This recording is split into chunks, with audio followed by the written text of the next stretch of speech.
میں ادریس کا بیٹا ہوں، میں زہرا کا لختے جگر ہوں۔ یہ الفاظ اس کے ذہن میں کسی مقدس ورد کی طرح گونج رہے تھے۔ جب وہ اس شکستہ حویلی کی دہلیز پر پہنچا تو اسے دیواروں سے اپنی ہی بچپن کی ہنسی کی خوشبو آنے لگی۔ وہی دیواریں جنہیں وہ اب تک صرف ہمدردی میں تعمیر کر رہا تھا، اب اسے اپنی وراثت محسوس ہونے لگیں۔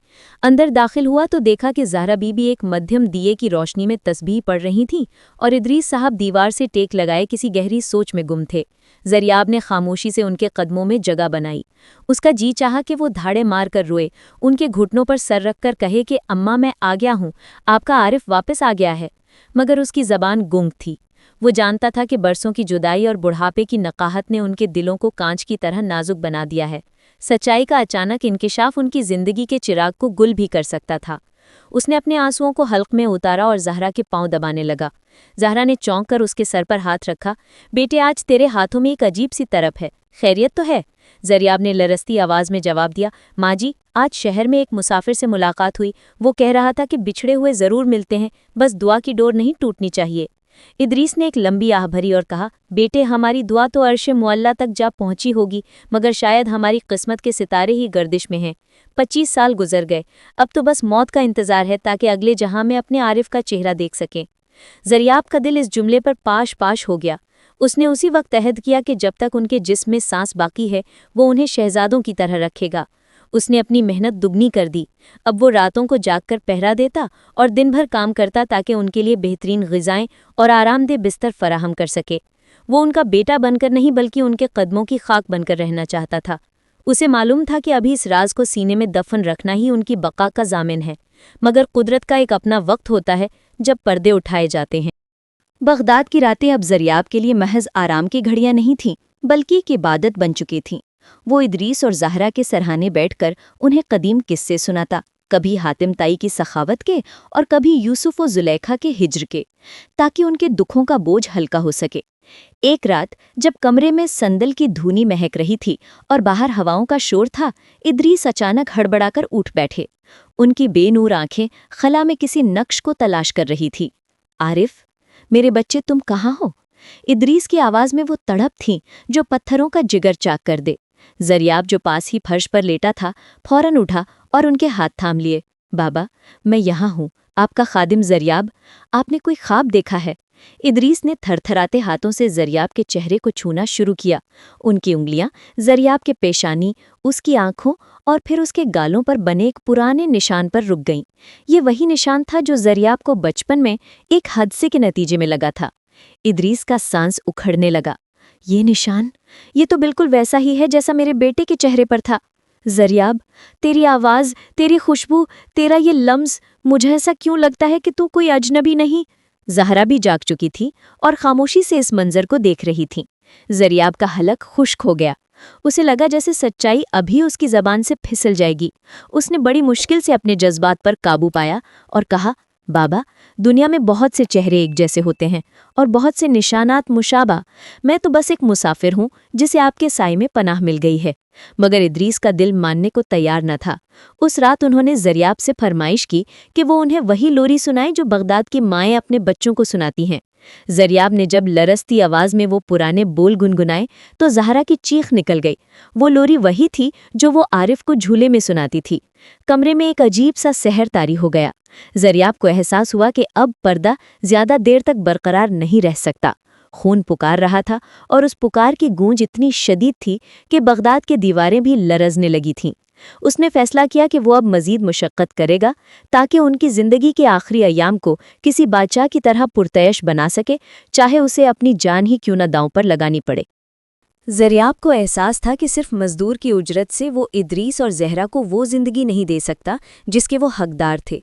ان کے جسم کمزور ہو رہے تھے اور شاہی طبیبوں کی ادویات تانبے کے سکوں سے نہیں بلکہ سونے کے دیناروں سے ملتی تھیں۔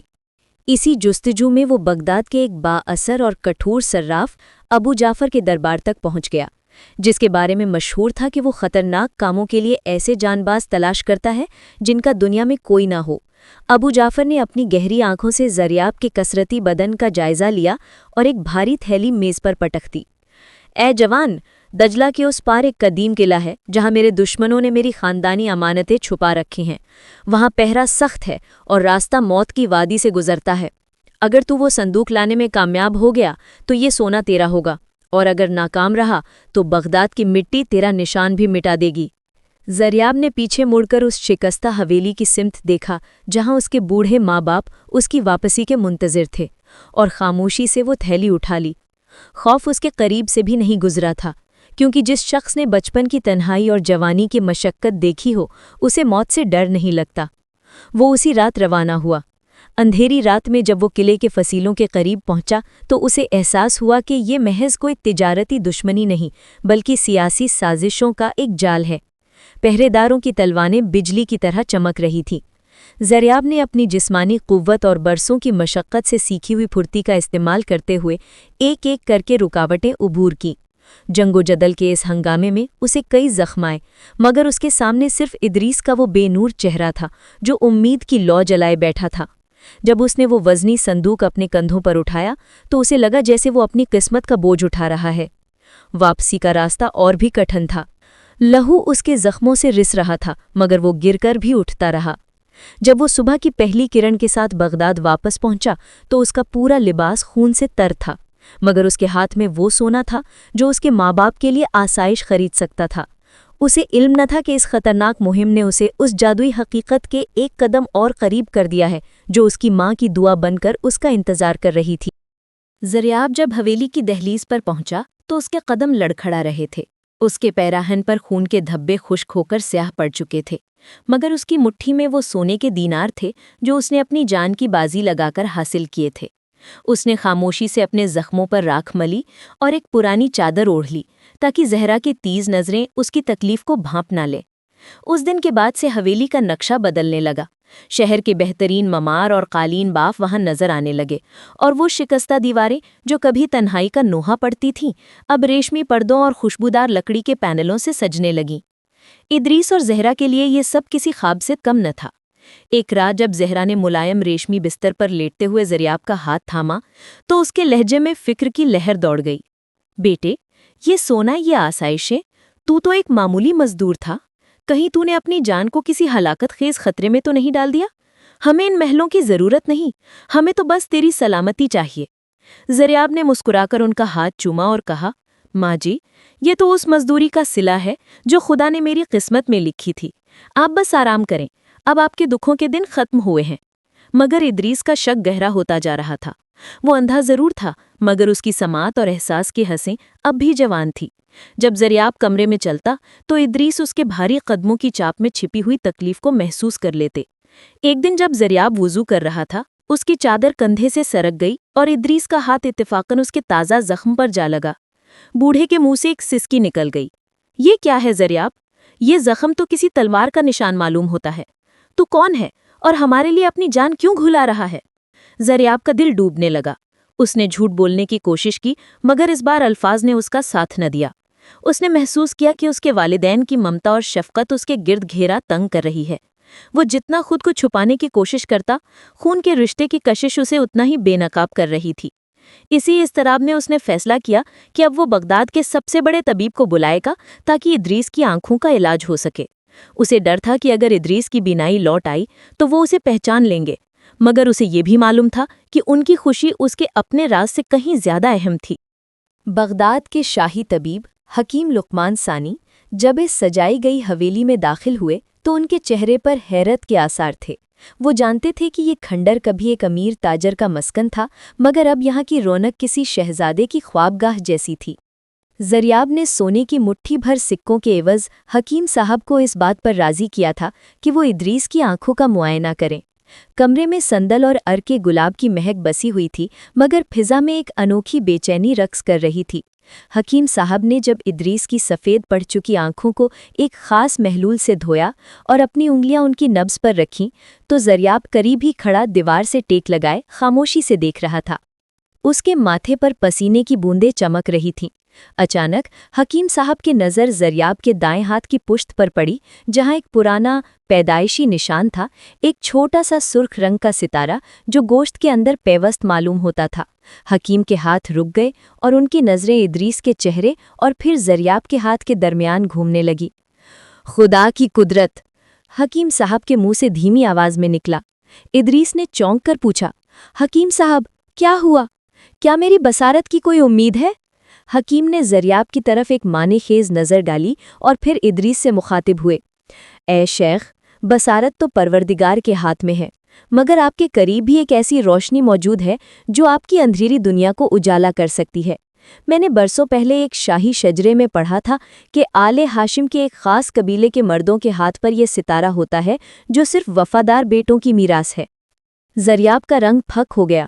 اس نے فوراً اپنا ہاتھ چادر میں چھپا لیا، مگر زہرا جو کونے میں بیٹھی یہ سب سن رہی تھی تڑپ کے آگے بڑھی۔ اس نے زریاب کا ہاتھ پکڑنے کی کوشش کی، مگر زریاب پیچھے ہٹ گیا۔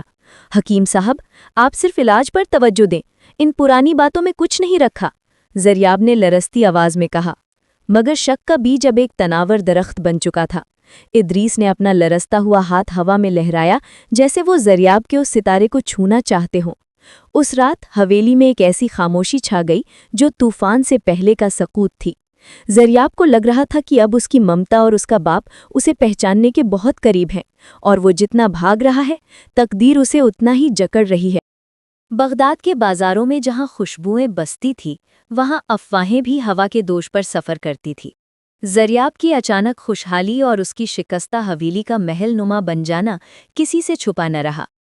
یہ خبریں اڑتی اڑتی ایک ایسے شخص کے کانوں تک جا پہنچی جو برسوں پہلے اس کہانی کا ویلن رہا تھا، ابن حیان، وہ سنگ دل سوداگر جس نے ننھے عارف کو اغوا کر کے بیچا تھا۔ وہ اب بوڑھا ہو چکا تھا، مگر اس کی لالچ اب بھی جوان تھی۔ جب اسے پتا چلا کہ ایک امیر مزدور نے ادریس اور زہرا کے گھر کو سنوارا ہے تو اس کے مکار ذہن میں خطرے کی گھنٹی بجی۔ اسے ڈر تھا کہ کہیں اس کا پرانا گناہ اسے جکڑ نہ لے۔ ایک غبار آلود شام جب زریاب منڈی سے واپس آ رہا تھا، اس نے محسوس کیا کہ کوئی اس کا پیچھا کر رہا ہے۔ گلیوں کے موڑ پر ایک سایہ بار بار لہراتا اور غائب ہو جاتا۔ زریاب نے اپنی چال تیز کر دی، مگر وہ سایہ اس کے تعاقب میں رہا۔ آخرکار ایک سنسان موڑ پر ابن حیان کے کارندوں نے اسے گھیر لیا۔ زریاب کے چہرے پر خوف کے بجائے ایک سرد غصہ تھا، جیسے برسوں کی دبی ہوئی نفرت اب جوالا مکھی بن کر پھٹنے والی ہو۔ کون ہو تم لوگ اور میرے راستے میں کیوں کھڑے ہو؟ زریاب کی گرجدار آواز نے گلی کی دیواروں کو ہلا دیا۔ سائے سے ابن حیان برآمد ہوا۔ اس کی چھوٹی آنکھیں زریاب کے چہرے پر گڑی تھی، جیسے وہ کسی پرانی یاد کو کرید رہا ہو۔ اے جوان، تو وہی مزدور ہے نا جس نے ایک اندھے بوڑھے پر سونا نچھاور کیا ہے؟ مجھے وہ تانبے کا تعویذ دیکھنا ہے جو تیرے گلے میں چھپا ہے۔ زریاب کا ہاتھ لاشعوری طور پر اپنے گریبان کی طرف گیا جہاں وہ ٹوٹا ہوا ٹکڑا اب بھی موجود تھا۔ اسے فوراً احساس ہو گیا کہ یہ وہی شخص ہے جس نے اس کی زندگی برباد کی تھی، جس نے اسے ماں کی لوری اور باپ کی شفقت سے محروم کیا تھا۔ خون کی گردش تیز ہو گئی۔ زریاب کا جی چاہا کہ وہ ابھی اس بوڑھے گناہگار کا گلا گھونٹ دے، مگر اسے اپنے والدین کا خیال آ گیا۔ اگر یہاں خون خرابہ ہوا تو وہ پریشان ہو جائیں گے۔ اس نے دانت پیستے ہوئے کہا، مٹ جاؤ یہاں سے، اس سے پہلے کہ میری مشقت کی مٹھیاں تمہاری ہڈیاں سرما بنا دے۔ میرا کوئی تعویذ نہیں، میں صرف ایک مزدور ہوں۔ ابن حیان ایک زہریلی ہنسی ہنسا اور پیچھے ہٹ گیا، مگر اس کی نظریں بتا رہی تھی کہ وہ اتنی آسانی سے پیچھا نہیں چھوڑے گا۔ وہ جان گیا تھا کہ ادریس کا بیٹا زندہ ہے اور اب وہ اس حقیقت کو اپنے فائدے کے لیے استعمال کرنے کا منصوبہ بنا رہا تھا۔ بغداد کی رات آج اپنی تمام تر رعنائیوں کے ساتھ جلوہ گر تھی، مگر زریاب کے دل میں اجتراب کا ایک لاوا ابل رہا تھا۔ ابن حیان کی واپسی نے اس کے پرسکون جزیرے پر طوفان کی دستک دے دی تھی۔ وہ حویلی کے صحن میں کھڑا آسمان کو دیکھ رہا تھا، جہاں چاند اپنی پوری آب و تاب سے چمک رہا تھا۔ ادریس صاحب، جن کی آنکھوں کا علاج حکیم لقمان کے خاص عرق سے جاری تھا، آج کچھ زیادہ ہی پرسکون معلوم ہوتے تھے۔ وہ اپنے تخت پر نیم دراز تھے اور ان کی آنکھوں پر بندھی پٹی آج کھولی جانی تھی۔ زہرا نے لرزتے ہاتھوں سے وہ ریشمی پٹی کھولی۔ کمرے میں چراغوں کی روشنی مدھم کر دی گئی تھی تاکہ اچانک اجالا ان کی نازک بصارت کو نقصان نہ پہنچائے۔ زریاب ایک ستون کی اوٹ میں کھڑا سہمے ہوئے دل کے ساتھ یہ منظر دیکھ رہا تھا۔ جیسے ہی پٹی اتری، ادریس نے آہستہ آہستہ اپنی پلکیں جھپکائیں۔ پہلے تو انہیں صرف دھندلے سائے نظر آئے، مگر پھر چاند کی ایک لمبی کرن کھڑکی سے چھن کر سیدھی زریاب کے چہرے پر پڑی، جو اندھیرے میں ایک روشن مہرے کی طرح چمک رہا تھا۔ زہرا، یہ کون ہے؟ ادریس کی آواز میں ایک ایسی تھر تھراہٹ تھی جو روح کو لرزا دے۔ ان کی نظریں زریاب کے چہرے کے نقوش پر جم گئیں، وہی چوڑی پیشانی، وہی عقابی ناک اور وہی مخصوص نشان جو ان کے خاندان کی پہچان تھا۔ زریاب ساکت کھڑا رہا، اس کا سانس سینے میں قید ہو گیا تھا۔ اسے محسوس ہوا جیسے برسوں کی دوری ایک پل میں سمٹ آئی ہے۔ ادریس نے لڑکھڑاتے ہوئے اپنا ہاتھ آگے بڑھایا۔ قریب آؤ جوان، ذرا روشنی میں آؤ۔ زریاب کے قدم جیسے زمین میں گڑ گئے تھے۔ وہ نہیں چاہتا تھا کہ اس کے باپ کی پہلی نظر ایک معمولی مزدور کے پھٹے ہوئے لباس اور مشقت زدہ چہرے پر پڑے۔ اس نے پیچھے ہٹنے کی کوشش کی مگر زہرا نے اس کا ہاتھ تھام لیا۔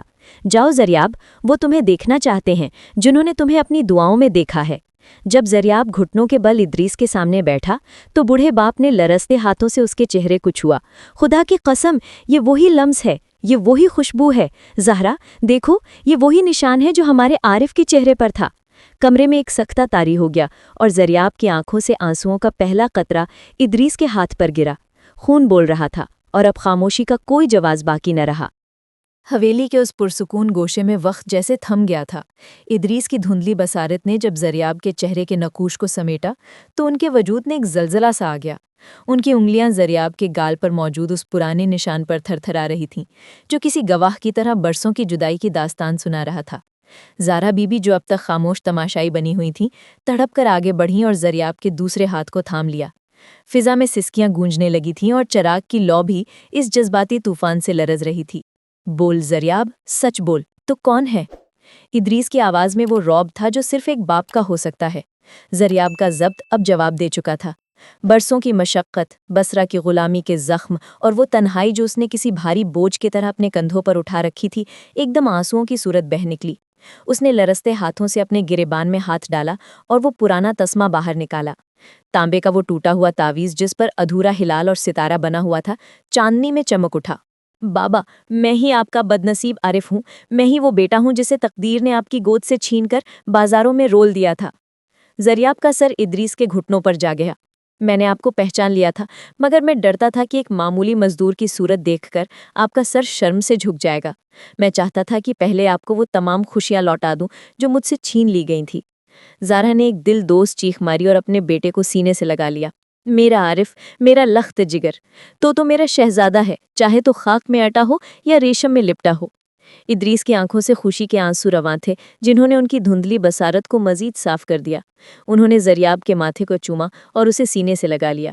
بیٹے، جس باپ کو اس کا کھویا ہوا یوسف مل جائے اسے دنیا کے کسی خزانے کی حاجت نہیں رہتی۔ تو نے جو ہماری خدمت کی وہ تو کسی فرشتے کا کام تھا۔ اس رات حویلی کی شکستہ دیواروں نے وہ منظر دیکھا جو برسوں کی دعاؤں کا ثمر تھا، مگر باہر اندھیرے میں ابن حیان کی مکار آنکھیں اب بھی چمک رہی تھیں۔ وہ جان چکا تھا کہ شکار پھندے میں آ چکا ہے اور وہ اس ملاپ کو اپنے لیے سونے کی کان بنانا چاہتا تھا۔ وصال کی اس خوشبودار رات کا سویرا ابھی پوری طرح نمودار بھی نہ ہوا تھا کہ حویلی کے بھاری لکڑی کے دروازے پر ایک منحوس دستک سنائی دی۔ زریاب، جو اپنے باپ کے قدموں میں سر رکھے زندگی کی پہلی پرسکون نیند سویا تھا، چونک کر کھڑا ہو گیا۔ اس کے ہاتھ خود بخود مٹھیوں میں بھیج گئے، جیسے اسے کسی آنے والے خطرے کا ادراک ہو گیا ہو۔ جب اس نے دروازہ کھولا تو سامنے ابن حیان اپنے 2 مسلح کارندوں کے ساتھ کھڑا تھا۔ اس کے چہرے پر وہی زہریلی مسکراہٹ تھی جو برسوں پہلے بصرہ کے بازار میں دیکھی گئی تھی۔ مبارک ہو عارف، یا میں تمہیں زریاب کہوں؟ ابن حیان نے طنزیہ لہجے میں کہا اور بغیر اجازت اندر داخل ہونے لگا۔ زریاب نے اس کا راستہ روکا۔ اس کی آنکھوں میں غصے کی آگ دہک رہی تھی۔ باہر نکل جاؤ اس سے پہلے کہ میں تمہاری ناپاک موجودگی سے اس گھر کو پاک کر دوں۔ زریاب کی آواز دھیمی مگر لرزہ خیز تھی۔ ابن حیان ہنسا اور ایک پرانی زرد پڑ چکی دستاویز لہرائی۔ یہ بصرہ کے قاضی کی مہر لگی وہ تحریر ہے جس میں لکھا ہے کہ تو ایک بھاگا ہوا غلام ہے۔ بغداد کا قانون جانتا ہے کہ بھاگے ہوئے غلام کی سزا موت ہے اور اسے پناہ دینے والے کا گھر بار ضبط کر لیا جاتا ہے۔ ادریس اور زہرا جو ابھی اپنی خوشی سمیٹ بھی نہ پائے تھے، لرز کر رہ گئے۔ ابن حیان نے ادریس کی طرف دیکھ کر زہر اگلنا شروع کیا۔ اے بوڑھے تاجر، تیرا بیٹا جسے تو نے پایا ہے قانون کی نظر میں ایک مجرم ہے۔ اگر تو چاہتا ہے کہ یہ دوبارہ بصرہ کی بھٹیوں میں نہ جھونکا جائے تو مجھے وہ تمام سونا دے دے جو اس نے اس حویلی پر لگایا ہے، ورنہ کل کی صبح تیرا عارف کوتوالی کے چبوترے پر لٹکا ہوا ملے گا۔ زریاب کا جی چاہا کہ وہ ابھی اس شیطان کا گلا گھونٹتے، مگر اس نے اپنے باپ کے چہرے پر چھائے ہوئے خوف کو دیکھ کر اپنے ہاتھ روک لیے۔ ادریس نے لرزتی آواز میں کہا، ابن حیان، تو نے میرا بچپن چھینا، میری جوانی کی کمائی لوٹی، اب کیا میری موت کی راحت بھی چھیننا چاہتا ہے؟ زریاب نے اپنے باپ کا ہاتھ تھاما اور ابن حیان کی آنکھوں میں آنکھیں ڈال کر کہا، تجھے سونا چاہیے تو ٹھیک ہے، کل شام دجلہ کے کنارے اس پرانے قلعے کے پاس آنا جہاں میں نے اپنی جان کی بازی لگا کر وہ خزانہ پایا تھا۔ میں تجھے وہ سب دے دوں گا، مگر یاد رکھنا یہ سودا تیرے لیے مہنگا بھی ثابت ہو سکتا ہے۔ ابن حیان اپنی کامیابی پر نازا وہاں سے چلا گیا، مگر وہ نہیں جانتا تھا کہ ایک مزدور جب اپنی بقا کی جنگ لڑتا ہے تو وہ پہاڑوں کا سینہ چاک کرنے کی ہمت رکھتا ہے۔ دجلہ کے کنارے جانے سے پہلے زریاب نے اپنے کمرے کے ایک گوشے میں اپنی پرانی مزدوری کی واسکٹ اور وہ بھاری کلہاڑی نکالی جو اس کی مشقت کی ساتھی رہی تھی۔ اسے معلوم تھا کہ ابن حیان جیسے بھیڑیے صرف سونے کی زبان نہیں سمجھتے، وہ لہو کی پیاس رکھتے ہیں۔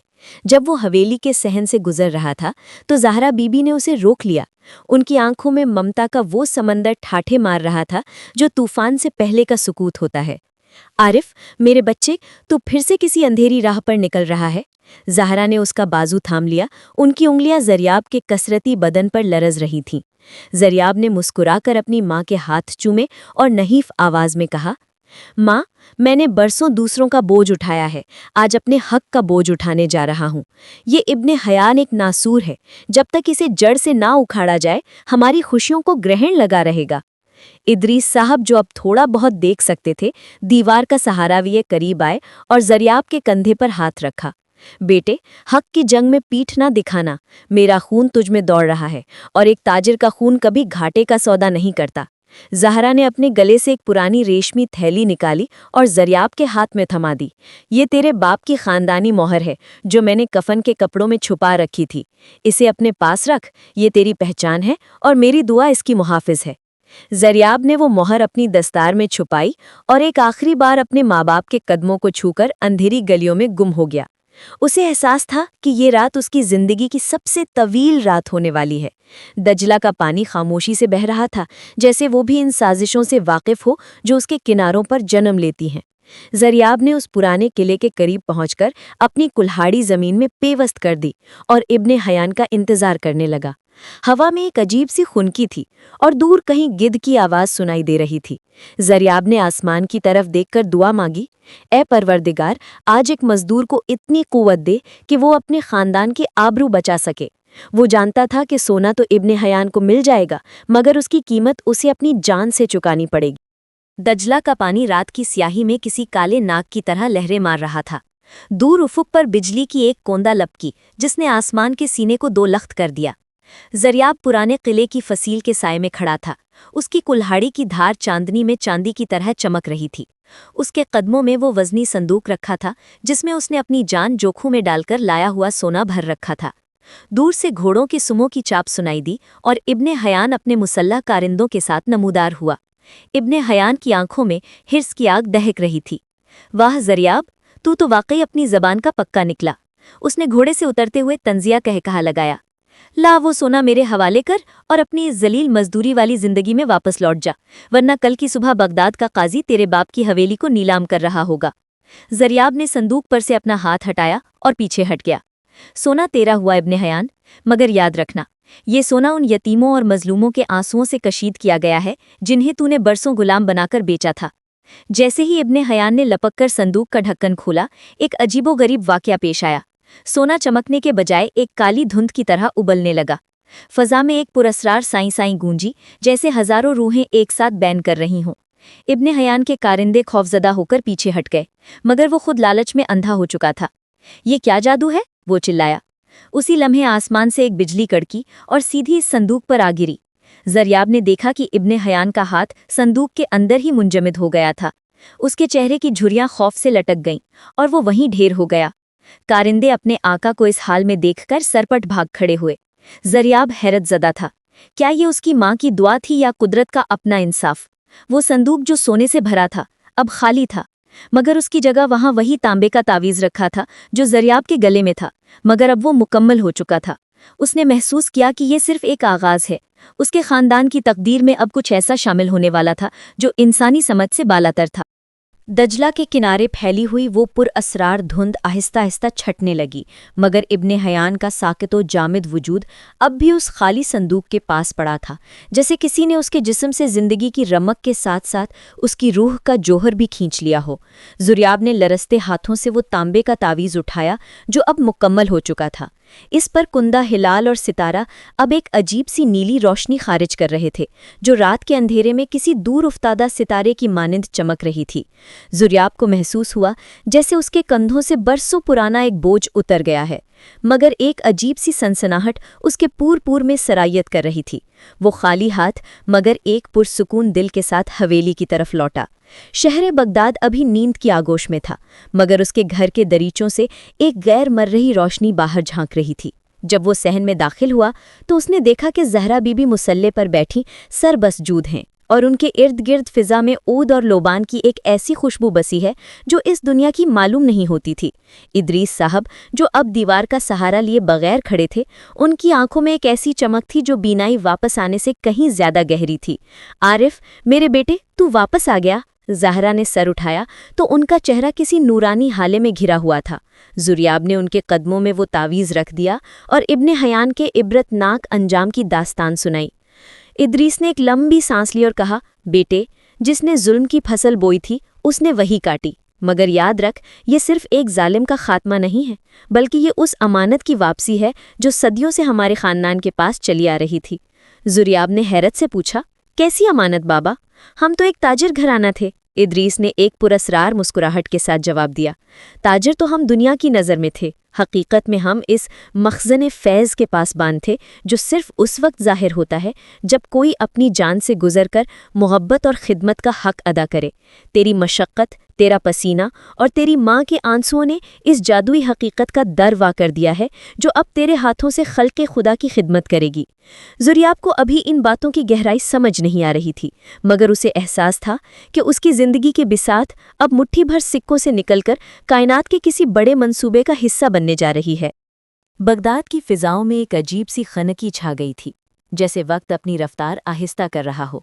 حویلی اب محض ایک عمارت نہیں رہی تھی، بلکہ ایک ایسا آستانہ بن چکی تھی جہاں سے سکون کی لہریں اٹھتی تھیں، مگر اس روحانی سکون کے پیچھے ایک اداس سچائی سر اٹھا رہی تھی۔ ادریس صاحب، جنہوں نے اپنی تمام عمر ہجر کی آگ میں گزاری تھی، اب بچھڑے ہوئے بیٹے کو پانے کے بعد جیسے اس دنیا سے اپنا تعلق توڑ رہے تھے۔ ان کا جسم دن بدن نہیں ہوتا جا رہا تھا، اور ان کی آنکھوں کی وہ عارضی بینائی اب ابدی روشنی کی طرف مڑ رہی تھی۔ زریاب، جو اب عارف کے نام سے پکارا جاتا تھا، اپنے باپ کے سرہانے بیٹھا ان کے پاؤں دبا رہا تھا۔ اس کے کھردرے ہاتھوں میں اب ایک عجیب سی حرارت محسوس ہوتی تھی، جیسے اس کے لمس میں شفا کا کوئی عنصر شامل ہو گیا ہو۔ بابا، آپ کچھ کھاتے کیوں نہیں؟ دیکھو، میں نے آپ کے لیے دجلہ کے بہترین مچھیروں سے تازہ مچھلی منگوائی ہے، عارف نے لرزتی آواز میں کہا۔ ادریس نے اپنی مدھم ہوتی نظریں بیٹی کے چہرے پر جمائیں اور ایک تھکی ہوئی مسکراہٹ کے ساتھ جواب دیا، بیٹے، جس مسافر کو اس کی منزل مل جائے اسے زیادہ راہ کی ضرورت نہیں رہتی۔ میں نے تمہیں پا لیا، تمہاری ماں کی گود ہری دیکھ لی، اب میری روح اس قفس سے رہا ہونا چاہتی ہے۔ زہرا بی بی ایک کونے میں بیٹھی جائے نماز پر آنسو بہا رہی تھیں۔ وہ جانتی تھیں کہ ادریس کا وقت قریب ہے، مگر وہ اس حقیقت کو قبول کرنے سے قاصر تھیں۔ اسی رات جب بغداد کی مسجدوں سے تہجد کی اذانیں بلند ہو رہی تھیں، ادریس نے عارف کا ہاتھ اپنے سینے پر رکھا۔ عارف، میرے بچے، یاد رکھنا، یہ دولت، یہ سونا، یہ سب مٹی ہے۔ اصل خزانہ وہ دعا ہے جو کسی دکھی دل سے نکل کر تیرے دامن میں گرے۔ میں تجھے خدا کے حوالے کرتا ہوں۔ ایک لمبی پرسکون سانس کے ساتھ ادریس کی روح قفس عنصری سے پرواز کر گئی۔ حویلی میں ایک دم سناٹا چھا گیا، ایسا سناٹا جو چیخوں سے زیادہ ہولناک ہوتا ہے۔ عارف نے اپنے باپ کا ٹھنڈا ہوتا ہوا ہاتھ چوما اور اس کی آنکھیں ہمیشہ کے لیے موند دیں۔ اس لمحے اسے احساس ہوا کہ اس کی زندگی کا ایک باب ختم ہو گیا ہے، مگر اس کے کندھوں پر اب ایک ننی اور بھاری ذمہ داری آ پڑی تھی۔ زہرا نے اپنے شوہر کے ماتھے پر بوسہ دیا اور عارف کی طرف دیکھ کر کہا، بیٹے، رونا نہیں، آج ایک مزدور کا باپ ایک بادشاہ کی طرح رخصت ہوا ہے، مگر عارف جانتا تھا کہ ابھی اسے اپنی ماں کو سنبھالنا ہے، جن کی زندگی اب صرف 1 سال کی مہمان تھی۔ ادریس صاحب کی تدفین بغداد کے ایک پروقار قبرستان میں ہوئی، جہاں شہر کے غریبوں کا ہجوم تھا، کیونکہ وہ جانتے تھے کہ زریاب، جو اب عارف تھا، انہی کے قبیلے سے تعلق رکھتا تھا۔ باپ کی جدائی نے عارف کے وجود میں ایک ایسی خاموشی بھر دی تھی جو صرف گہرے دریاؤں میں پائی جاتی تھی۔ اس نے اپنے باپ کی وصیت پر عمل کرتے ہوئے حویلی کے ایک بڑے حصے کو مسافر خانہ میں بدل دیا، جہاں کسی سے اجرت نہیں لی جاتی تھی، بلکہ ہر محتاج کو عزت اور روٹی ملتی تھی۔